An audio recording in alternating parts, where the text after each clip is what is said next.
Welcome to Greek for a Week. I am glad that you are looking at this video, and we are going to continue our study in the book of First Peter this week. And as you can see, we are getting ready to diagram the entire paragraph of chapter 1, verses 17 through 21, which I have labeled as living in reverent fear. Remember, this is part of a larger paragraph, which is verses 13 through 21. So let's look at our next slide here where I have the Greek text, 17 through 21. I won't make any comments here, but at least it's provided for you. That way you can even pause the video here and look at the text and see if there's anything there that you want to study. It's available to you. So let's go to the next slide and see how this text breaks down.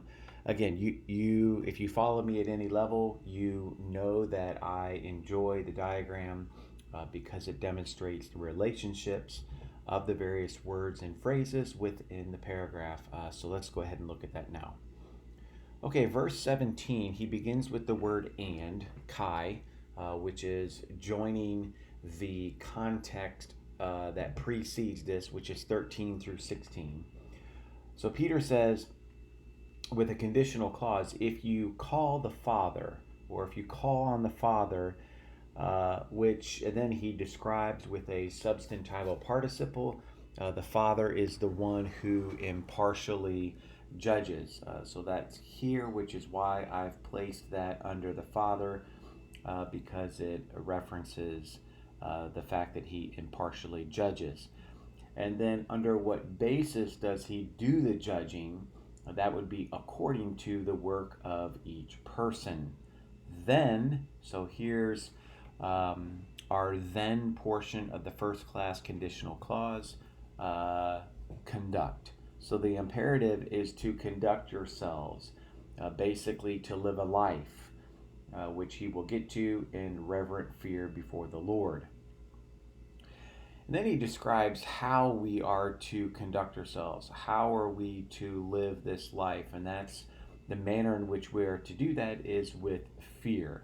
And then, of course, he provides us with the temporal aspect, and that is during the time of your sojourn, or the time that you are living here on earth.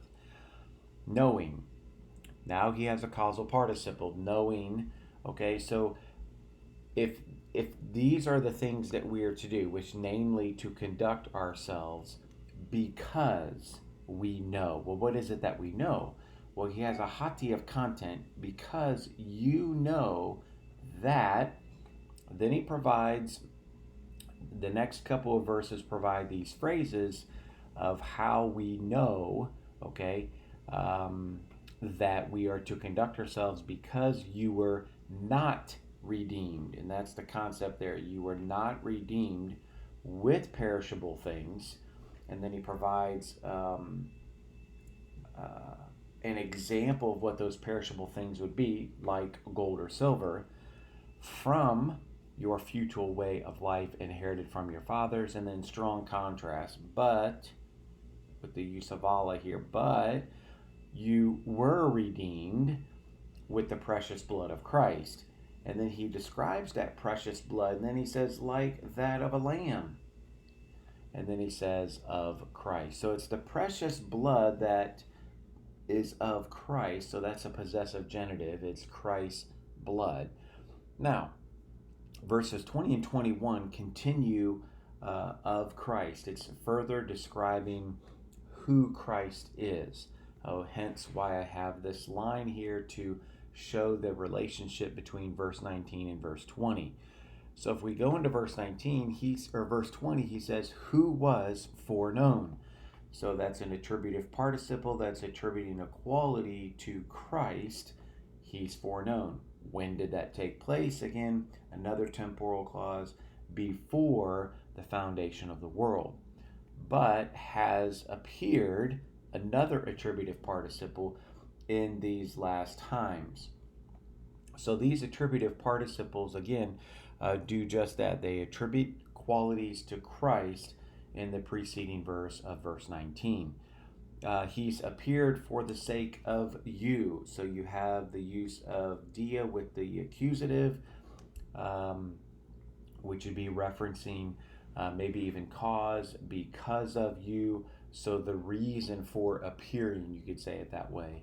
Who, and then now we have who through him. So the means, okay, the means by which we were believers in God is through Jesus Christ. So the you in the preceding verse 20 are for the sake of you. Who are those you? Peter says, let me further describe them as the believers in God. And then what can we know about God? He raised him, being Christ, from the dead. Again, another attributive participle attributing a quality to God. He is the one that has raised Christ from the dead, and he is also the one who gave Christ glory. So that what's the result of God's actions or the consequences of those actions? So that your faith and hope are to be in him. Again, the your faith and hope goes back to the di humas. It's the you, it's the recipients of Peter's letter as well as us by application. Now, God impartially judges. That seems to be how Peter begins this concept here, or this context for verses 17 through 21. Again, the point I think that Peter's trying to make here is continue to, again, live a life that's separated, verses 13 through 16, conducting yourselves, live your life in the fear of God, verse 17. Why? Because you were redeemed with Christ's blood. And then he really basically says, who is Christ? Well, Christ was foreknown by the Father, and he has appeared. But what's interesting, he's appeared for you. That's why I've put that all in caps. It's for you that he's done this. And then it's through Christ. The means of you becoming believers is through Jesus Christ. And then he says, you again, you can have faith, you can have hope because of God's actions or the consequences of what God has done, and that is raising Christ from the dead and giving him glory. That provides us with the opportunity to have faith and hope in God. Trust this has been helpful, verses 17 through 21. We will then look at the rest of chapter 1 beginning next week. That would be verses 22 through 25. Have a great week.